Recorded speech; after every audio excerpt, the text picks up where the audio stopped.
I have bought this brand of flour for years, without a second thought. The label says enriched. It says that like it is a selling point, like the flour has been improved, given something extra, made better than it was before it got to me. I believed that for most of my adult life.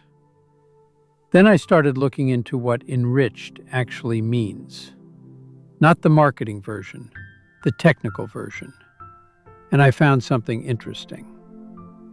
Not because the story is hidden in some obscure archive, because it is sitting right there on the label of a bag I have bought hundreds of times, in plain sight, using a word that means the precise opposite of what it says. And then I found the research underneath it. The NHANES data, the MTHFR studies, and the American Society for Nutrition's own published concern about what folic acid fortification may have created alongside what it fixed. I need to take you through this carefully, because this story has two sides, and I'm going to show you both of them honestly. Because the whole truth here is more interesting and more alarming than either side alone. Let me tell you what I found when I traced the word enriched back to its origin. When wheat is milled into white flour, the process removes the bran and the germ, the two outer layers of the wheat kernel where most of the nutrition lives. What remains is the starchy endosperm. That endosperm gives white flour its fine texture, its light color, its ability to rise beautifully and behave consistently in industrial baking. It is also, nutritionally, the most hollow part of the grain.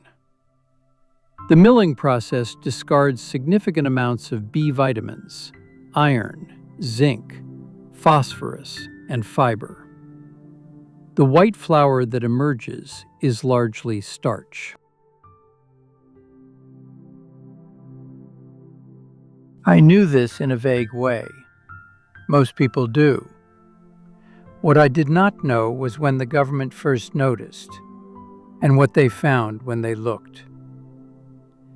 In 1941, when young men began showing up at military enlistment offices across the United States in alarming nutritional condition, President Roosevelt convened the National Nutrition Conference for Defense. What they found was that the American food supply, built on refined white flour, had created widespread deficiencies in thiamine, niacin, and riboflavin. Deficiency diseases that had been effectively eradicated in previous generations were showing up in young, otherwise healthy men. The government's solution was not to change the flour. It was to spray synthetic nutrients back into it. By 1943, the first war food order required all flour sold across state lines to be enriched to FDA standards. The synthetic versions of thiamine, riboflavin, niacin, and iron were added back in. The flour that had been stripped by industrial milling was now, officially, enriched. I want you to process that information as we continue with the video. They stripped the natural nutrition out. Then they sprayed a synthetic substitute back in. And they called the result enriched. Not restored, not partially compensated, enriched. As though the process had added something that was never there before. I think about the bag in my kitchen every time I read that word now. The original 1941 enrichment formula did not include folic acid. That came later. And the story of how it arrived is the part that kept me researching long after I thought I had found the main story. In 1992, The U.S. Public Health Service recommended that all women of childbearing age consume 400 micrograms of folic acid daily to reduce the risk of neural tube defects, conditions like spina bifida that develop in the first weeks of pregnancy, often before a woman even knows she is pregnant. The evidence was clear, and the recommendation was sound. The problem was that most women were not taking supplements consistently. Folate deficiency was widespread. So in 1996, the FDA established a regulation requiring manufacturers to add synthetic folic acid to all enriched flour, bread, pasta, rice, and cereal grain products. That regulation became effective January 1st, 1998. It worked exactly as intended on the public health target. Since the folic acid fortification mandate began, the CDC has reported a 35% reduction in neural tube defects. Approximately 1,300 babies per year who might have been born with a serious spinal condition are instead born healthy. I want to be precise about this because it matters. The folic acid fortification decision saved real lives. It solved a real and documented problem. I am not going to tell you it was a mistake, because for many people, for pregnant women especially, it was not. But here is what I found underneath that success. And here is where it gets genuinely complicated.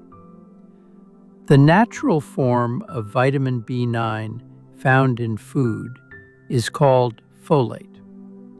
It occurs in leafy greens, legumes, liver, and eggs. When you eat a spinach salad or a bowl of lentils, your body absorbs folate and converts it into its active, usable form, called 5-methyltetrahydrofolate, or 5-MTHF, through a series of enzymatic steps. Synthetic folic acid is not the same compound. It is a laboratory-manufactured version that your body must convert before it can use it. The enzyme responsible for that conversion is encoded by a gene called MTHFR, methylene tetrahydrofolate reductase. And then I found something else when I looked at how common MTHFR gene variants are. Estimates across multiple studies suggest that somewhere between 40 and 60% of the U.S. population carries at least one variant of the MTHFR gene that reduces the efficiency of that enzyme. The most commonly cited figure for carrying two copies of the most studied variant, C677T, is around 10 to 15% of North Americans of European descent, and up to 25% of Hispanic Americans. Those figures come from MedlinePlus, the U.S. National Library of Medicine's own genetics resource. For people with these variants, converting synthetic folic acid into active 5-MTHF is harder. In people carrying two copies of the C677T variant, the enzyme may function at only 30% of normal capacity. For those carrying the A1298C variant, activity can be reduced by around 30% additionally. Now here is where I want to be careful and honest with you. The CDC has published guidance specifically stating that people with MTHFR variants can still process folic acid, that their blood folate levels are only modestly lower than average, and that folic acid remains the only form shown to prevent neural tube defects. I am not going to pretend that guidance does not exist, because it does. But there is something else in the research that the CDC guidance does not address, and it is sitting in peer-reviewed, published data from the National Health and Nutrition Examination Survey, NHANES, the U.S. government's own nationally representative health study. That data showed that unmetabolized folic acid, synthetic folic acid that enters the bloodstream without being converted into the active form the body can use, was detected in approximately 38 to 40% of fasting plasma samples from American adults over 60.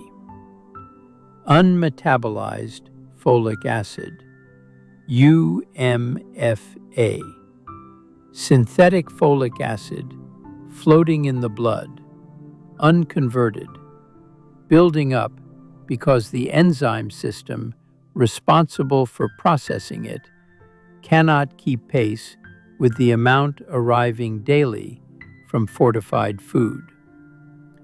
And then I found what the research says UMFA does when it accumulates. A study published in PMC, the National Institutes of Health's own open research database, found that high levels of UMFA are associated with decreased natural killer cell activity. NK cells are the immune system's first line of defense against pathogens and cancer cells. Another peer-reviewed paper published by the American Society for Nutrition noted that when discussions about folic acid fortification were happening in the early 1990s, it was suggested that prenatal supplement doses should be revised downward after fortification took effect. That revision never happened. Currently marketed prenatal supplements contain 1,000 micrograms of folic acid, which is the daily upper intake limit, on top of what is already arriving through fortified food. I sat reading the American Society for Nutrition's own words on this. The new problem is the doses were never revised. Their words, in their own publication. Did you know that synthetic folic acid and natural folate are processed differently in the body, and that your flour has been fortified with the synthetic version since 1998? If you did, please hit subscribe, and if you didn't, please let me know your ideas or concerns about the whole thing in the comments. In the next video, I'm going to show you what I found in a Harvard Medical Library archive that a researcher cracked open in 2016. Inside were 31 pages of letters between sugar industry executives and the scientists they paid, the equivalent of $50,000, to publish research blaming fat for heart disease instead of sugar. I went through every letter. That story is next.